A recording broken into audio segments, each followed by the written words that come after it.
Diascofoot, miroir du football de la diaspora congolaise.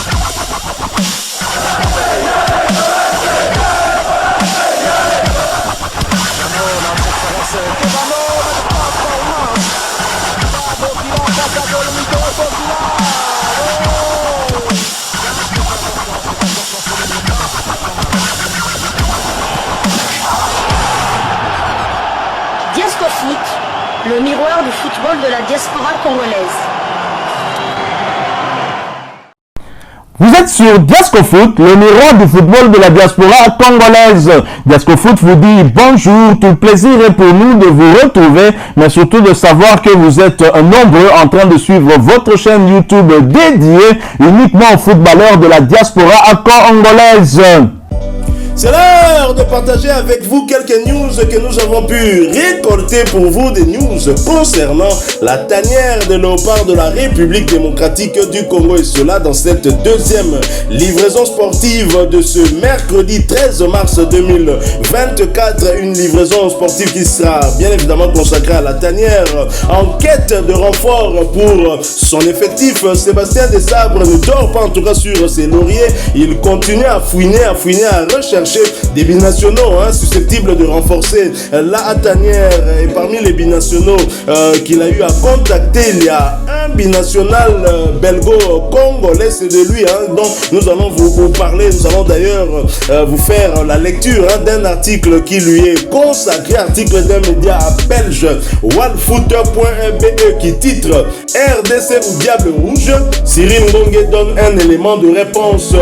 Le joueur du Napoli était victime d'une blessure lors du match aller face au FC Barcelone. Il sera cependant avec son équipe pour le retour ce mardi. Vous comprenez que c'est un article qui date d'hier, mardi 12 mars 2024, avant la rencontre des huitièmes de finale retour de la Ligue des Champions qui opposait le FC Barcelone à Naples.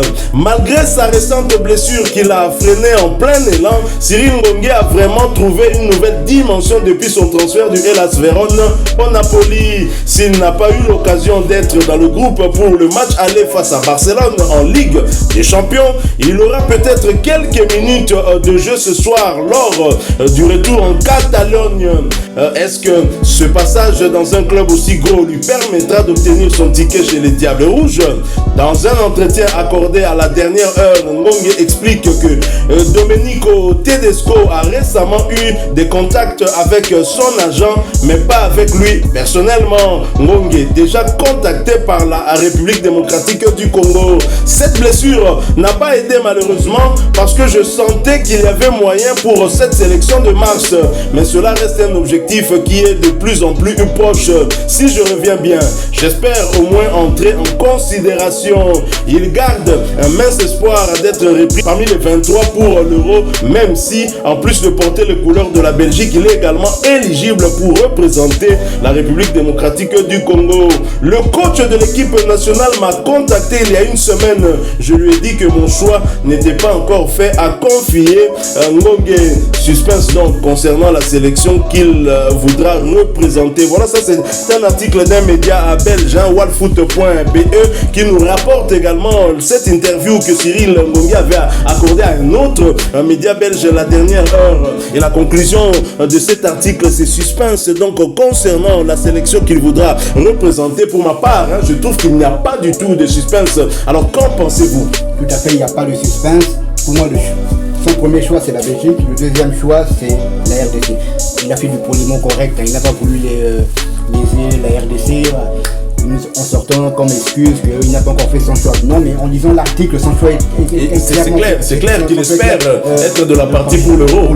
Et son agent a rencontré l'entraîneur de Diable Rouge, Tedesco, mais l'entraîneur congolais l'a contacté et il a donné la réponse que son choix n'est pas encore fait. Non, son choix est fait. Son choix est fait, c'est la Belgique. Mais au cas où la Belgique ne va pas le prendre, il a toujours la RDC. Rappelons quand même que Cyril Ngongue, c'est le fils de l'ancien international Michel Ngongue, qui a joué la CAN 2000, je crois, si mes souvenirs sont bons. Donc il a aussi marqué un but prodigieux, somptueux contre l'île Maurice. Sur une passe sur un centre de Emeka Mamale, de heureuse mémoire. Donc c'est le fils Michel Ngongue, l'ancien international congolais. Sa mère est belge, blanche comme on dit. C'est un métis, c'est un métis. Donc s'il choisit la Belgique, pour moi c'est pas choquant parce qu'il choisit le pays de sa maman. Il est né là-bas, il a grandi là-bas, il a été éduqué là-bas, il a joué au football là-bas. Donc pour moi, s'il choisit la Belgique, ça va pas m'étonner, mais on sait maintenant qu'en jouant à Naples, les chances pour qu'il les Diables Rouges sont plus proches que s'il jouait par exemple en Hollande dans un petit club ou un petit club belge. Là, on savait que non, la RDC allait peut-être ses chances.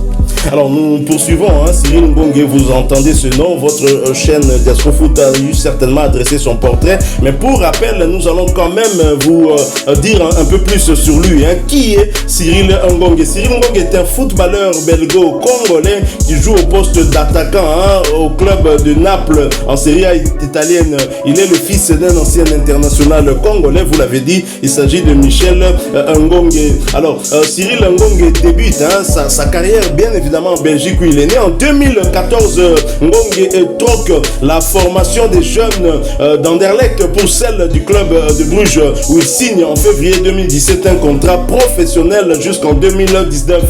Avec l'équipe des moins de 19 ans du club de Bruges, il inscrit le 3 octobre 2018 un doublé en Ligue de la jeunesse de l'UEFA lors d'un match contre les jeunes de l'Atlético Madrid. Quelques jours plus tard, avec l'équipe de Belgique des moins de 19 ans, il inscrit un but contre l'Ouzbékistan. Le 2 décembre 2018, il fait ses débuts en équipe première du club de Bruges en championnat contre le Standard de Liège en remplaçant Emmanuel Denis à la 20e minute de jeu pour une victoire 3-0. Quelques jours plus tard, le 11 décembre 2018, il joue son premier match en Ligue des Champions contre le club espagnol d'Atlético de Madrid avec un match nul à la clé, 0 but partout. Cyril Ngongue sera ensuite prêté du côté de Young PSV du côté des Pays-Bas pour la saison 2019-2020. À son retour à Bruges à l'été 2020, il est directement vendu au club néerlandais de RKC Waalwijk. Souvent titulaire, il inscrit 5 buts et adresse 2 passes décisives durant la saison 2020-2021. Le 2 juillet 2021, il signe au FC Groningen, toujours aux Pays-Bas. Le 24 octobre suivant, face à l'AZ Alkmaar, il marque un magnifique coup de scorpion qui laissera le gardien Peter Vendal Jensen par terre. Il rejoint ensuite l'Italie du côté de l'AS Vérone le 19 janvier 2023 après avoir été écarté de son ancien club, le FC Groningen, pour des raisons disciplinaires. Le 6 février 2023, face à la Lazio de Rome, il inscrit son tout premier but en Serie A qui permet à son club d'égaliser. Lors de la trêve hivernale de la saison 2023-2024, il signe un contrat qui va aller jusqu'en 2028 avec le club de l'SSC Naples. Nous avons d'ailleurs eu l'occasion de le voir à l'œuvre hier, mardi 12 mars. C'était dans le cadre des 8e de finale retour de la Ligue des champions européenne où son club se déplaçait du côté de la Catalogne pour y affronter le FC Barcelone après le match nul du match aller, défaite malheureusement 3-1 qui les élimine de la compétition. Cyril Ngongue a débuté ce match sur le banc. Il a d'ailleurs fait son entrée en jeu à la 92e minute. Il a d'ailleurs porté son temps de jeu à 101 minutes sur les 1058 minutes possibles. Il a participé à 5 des 11 matchs avec son club, mais en 5 matchs, il a tout de même inscrit un but. Et prochain rendez-vous pour Ngongue et Naples, ce sera cette fois en Serie A pour le compte de la 29e journée. Un déplacement périlleux du côté du leader actuel du championnat italien avec plus ou moins 16 points d'écart avec son poursuivant. Il s'agit bien de l'Inter de Milan. Ce déplacement aura lieu le dimanche 17 mars 2024 sous le coup de 20h45 heure de Kinshasa, 21h45 heure de Goma. Nous sommes là dans l'est de la République démocratique du Congo. Cyril Ngongue, attaquant qui a la taille, un peu comme son papa, Michel Ngongue, qu'on a connu ici en République démocratique du Congo. Cyril Ngongue qui mesure 1m79. Je rappelle qu'il est né un certain 26 mai 2000. Il est donc actuellement âgé de 23 ans, mais bientôt il va avoir 24 ans. Il est né à Uccle. Nous sommes là en Belgique, fils d'un ancien international congolais, je l'ai dit. Il a eu quand même inscrire pas mal de buts depuis qu'il a débuté sa carrière senior. D'abord lors de la saison 2018-2020 dans le club de Bruges, il a inscrit 0 but en 5 matchs. Pas grave. Saison 2019-2020, il est prêté du côté de Young PSV pour 22 matchs. Il a inscrit 7 buts, c'est pas mal. Saison 2020-2021, toujours en Hollande dans le club de Walwick. Là, il inscrit 5 buts en 21 matchs. Saison 2021-2023 au FC Groningen. Là, 11 buts en 46 matchs. 2023-2024 à Hellas Vérone, 11 buts également en 36 matchs. Et depuis qu'il est du côté de Naples, il a disputé 4 matchs.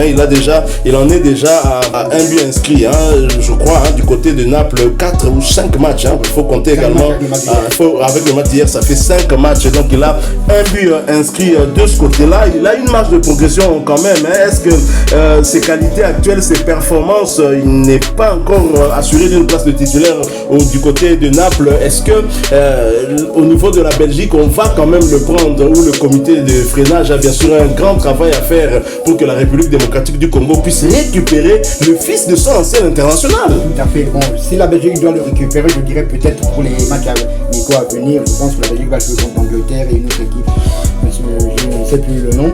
Mais pour l'Europe, à mon avis, ça sera un peu compliqué parce qu'il est quand même barré sous la hiérarchie déjà moins que Romelu Lukaku, Michy Batshuayi, Louis Openda, des joueurs qui performent dans leur club respectif, que ce soit à la AS Roma, à Fenerbahçe. Batshuayi, on l'a vu d'ailleurs récemment la semaine passée marquer un but en Europa League contre l'Union Saint-Gilloise de Saliki. Et puis il y a Openda qui brille aussi du côté de la Bundesliga. Donc ils sont 3 joueurs aussi d'origine congolaise. Donc il sera barré par un Congolais. Donc à mon avis, comité de freinage en marche. Parce que à mon avis, je vois mal l'entraîneur de l'équipe nationale belge prendre 4 avant-centres pour cette compétition. À mon avis, la mission sera compliquée pour lui, pour la Belgique, mais il a dit vous-même, il aura 24 ans au mois de mai. Il est encore jeune, donc voilà quoi. Pour moi, s'il vient en RDC, il sera toujours le bienvenu car il a quand même des qualités. On n'atterrit pas dans un club comme Naples comme ça par hasard. Donc, un joueur à suivre, on continuera à suivre. On suivait ses prestations déjà quand il était en Hollande, là à Vérone et maintenant à Naples. Tant qu'il n'a pas encore joué officiellement avec la Belgique, donc même s'il joue le match amical en mars, il sera toujours éligible pour la RDC. Car on vous rappelle que pour ne plus être éligible avec la RDC, il faut jouer un match officiel. Et le prochain match officiel de la Belgique, ça sera à l'Euro au mois de juin-juillet. Alors beaucoup de Congolais sont frustrés de voir plusieurs binationaux choisir la République démocratique du Congo, en tout cas opter pour la RDC en second choix, et beaucoup sont frustrés. Personnellement, je ne le suis pas parce que on est face à une réalité. Des joueurs qui sont nés en Europe, formés par leur pays d'adoption, et des joueurs qui bien évidemment sont fiers de porter les couleurs de ces pays-là avec une bien meilleure organisation, avec une assurance d'aller peut-être très loin dans leur carrière internationale et une influence positive dans leur carrière en club. Aujourd'hui, Fayulu, Timothy est la cible de beaucoup de sportifs congolais, même du comité de freinage qui l'a bien freiné pour l'équipe nationale de Suisse. Mais maintenant, on a besoin de récupérer Timothy Fayulu. D'autres ne sont pas d'accord. Mais la plupart des binationaux choisissent en premier lieu leur pays de naissance, leur pays d'adoption par rapport à la RDC. Je sais que ça ouvre la voie à un autre sujet que nous allons en tout cas mûrir et aborder lors d'une autre analyse que nous allons vous proposer. Moi, en tout cas, personnellement, le seul binational que j'ai vu qui a fait de la RDC son premier choix, c'est Noah Sadiki qui joue à l'Union Saint-Gilloise. Donc, que ce soit même les Bakambu, les Kakuta, tout ça, la RDC a toujours été le second choix. Être second choix ne veut pas dire que le joueur est moindre, il n'est pas bon. On voit les résultats que ces joueurs nous apportent, donc il n'y a pas de souci. Et pour moi, c'est tout à fait logique qu'un joueur, un joueur, ou bien n'importe qui est né par exemple, qui a grandi dans le pays d'adoption de ses parents. Avec la culture de ce pays. C'est normal qu'il choisisse en premier lieu ce pays. Regardez ici en RDC, Matumo Naru, il est né de père et de mère angolaise, mais il a grandi et il a grandi ici en RDC. Pour lui, il avait quelque chose. Congolais pur. Donc c'est un Mozombo comme on le dit. Mais il était congolais, donc c'est la même chose. Prenons le cas pour les autres joueurs, c'est la même chose. Donc, mais ils ont quand même de la culture congolaise en eux, et on a vu même par exemple lors de la CAN, un joueur comme Romelu Lukaku, si je devrais jouer à chaque qualification, chaque fois la RDC gagnait. Une pensée pour l'Est de la République démocratique du Congo. Ils sont toujours congolais, mais bon, le choix sportif a fait qu'ils choisissent le pays d'adoption. Et il est vrai que beaucoup de ces joueurs, si ils choisissent finalement la République démocratique du Congo, ce n'est pas dans un but lucratif, parce que la RDC n'a rien, mais trop souvent c'est pour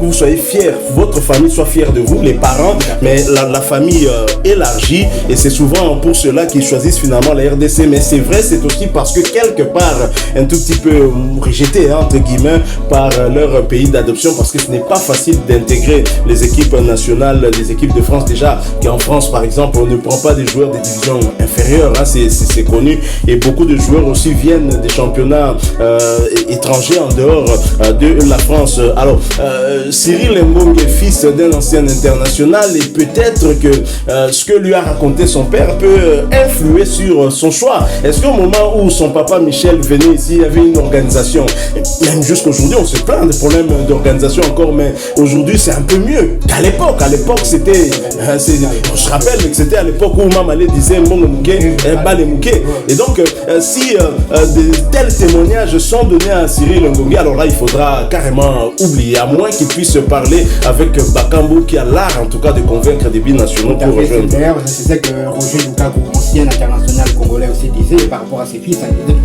Jamais que ses fils n'avaient jamais joué pour la RDC, vu que ce que lui-même il a subi. Ce qu'il a vécu, oui. Lorsqu'il était joueur. Donc souvent, c'est vrai que c'est les parents qui influencent négativement leurs enfants, et c'est bien dommage. C'est le cas d'ailleurs des parents de Noah Sadiki, mais Noah a fait son choix. Il a dit qu'il veut vendre lui-même. Ah, c'est ça, à vivre en moi, vivre en moi. Voilà, donc nous allons y revenir avec force et détails. C'est un sujet aussi passionnant. Il y a beaucoup de sportifs congolais qui se plaignent, et qui se plaignent en tout cas du fait que certains binationaux choisissent la République démocratique du Congo comme second choix. Pour nous, c'est tout à fait logique. On va essayer d'argumenter, pourquoi pas d'échanger avec vous dans un autre sujet que nous vous proposerons bientôt. On va mûrir ça dans la rédaction de Diasco Foot. Alors si vous avez aimé ce sujet, laissez-nous un maximum de j'aime. Merci de partager avec nous en commentaire votre point de vue. Abonnez-vous sur cette chaîne Diasco Foot, parce que nous sommes le miroir du football de la diaspora congolaise, et n'oubliez pas d'activer la petite cloche de notification si ce n'est pas encore fait. Merci encore une fois pour votre attention, et nous espérons vous retrouver bientôt dans un autre sujet d'actualité. En attendant, portez-vous bien, et Diasco Foot vous dit au revoir.